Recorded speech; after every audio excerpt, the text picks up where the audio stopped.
Hi, I'm Daniel Lanois, and this is a continuation of this call and response. We've been asking for people to send in some questions, and it's usually about the creative process in the studio. So Martha is going to surprise me with this question. Martha? Yeah, this is a question from David Ragianti from Italy, and he's asking, Ciao Daniel, any Italian songwriter influenced your music through the years? Thanks, I love you, David. I can't think of a specific Italian songwriter that I've been inspired by. It's largely due to my lack of knowledge on Italian music, but I've appreciated um, Italian filmmaking, and I mean, Wayne, can I assume that Federico Fellini was Italian? Okay, so Nino Rota, of course, provided the music to Fellini's films, and I always admired those films and and that music because he had a sense of humor and used unusual instruments and I guess some modern instruments of the time, which I can only imagine that at that time, like in the 50s and the 60s, most soundtracks of films were done by a conventional orchestra. But obviously, Nino Rota had an appetite for the unusual, and he used little combo organs and funny little sounds. Then there's Escabel from Mexico was doing similar things, and it was part of the rise of a cultural revolution in the 60s. Um, I don't know if I'm getting to the answer to your question here, but um, uh, we like the unusual and we love the Italians. I'm trying not to eat too much pasta. Um, and so I'd say Nino Rota would be, with my knowledge of Italian music, Nino Rota would be a good choice. But I also like Carla Bruni. Carla's part Italian, and I like her as a person, and I like the way she conveys her thoughts and her imaginative ways to song. Um, but we hope to get back to Italy pretty soon. The we love all those beautiful theaters, especially the ornate ones. So um, I think it's safe to say that melody is a driving force in our music, and we look to the Italians for their knowledge on melody, including Nino Rota and Carla. This is from Stu Bone, and he's homeless. Is the absence of lyrics in the newest recordings a purposeful attempt to deconstruct the linguistics of emotion? Um, that's a very heavy question.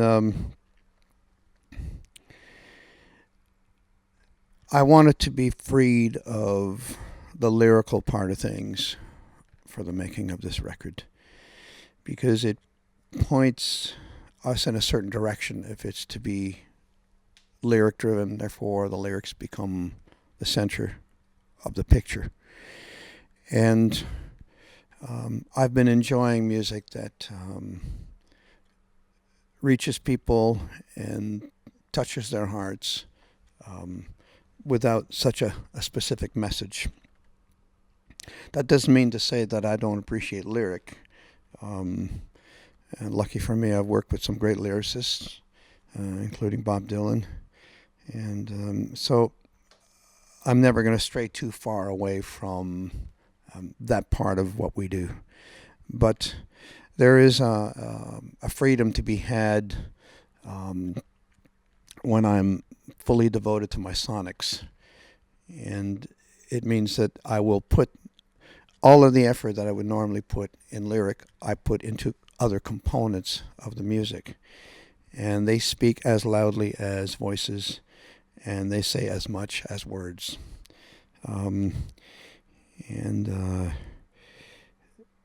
so that's where I'm at right now. But I've been thinking about lyrics, and it was nice to hear that Bob Dylan had just been awarded a literary award, and in some small way, I was part of that, and so I was a proud papa for Bob, And but I think the moral of the story here is, if you make music from the heart and you're making the music at a time when it really resonates with you and it's not someone else's idea, if it comes from the person that's making music, if the intention comes from the individual, then there'll be some kind of strength about it that will resonate.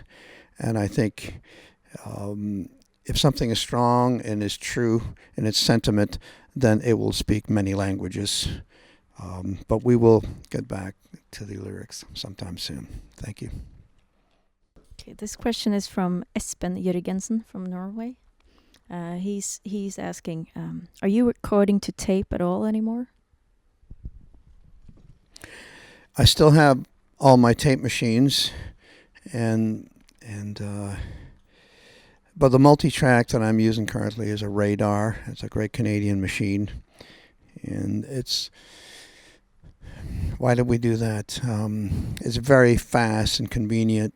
We can make a multi-track copy quite quickly, because the way that we work is we might have a nice take where all 24 tracks are used up, and somebody might have an idea about pushing it in this direction or that direction, which means erasing some tracks. I always limit myself to 24 tracks. So what that means is, if we've got something nice that's already all full, like a full house of tracks, we just make a copy of it, so we're not destroying the original multi, and then off we go, and I can try and improve tracks or get rid of a bunch of them and come up with a new rendition of that title. That used to be very difficult by tape, because you'd have to make a copy from machine to machine, and you might lose a little fidelity, pick up some hiss. But this new digital system allows me to make quick copies, and in a matter of 10 seconds I have a copy of a multitrack. So if I'm excited about an idea, the copying technique does not hold me up. That's the reason to use it for me. I don't even have that much of an opinion on the sound.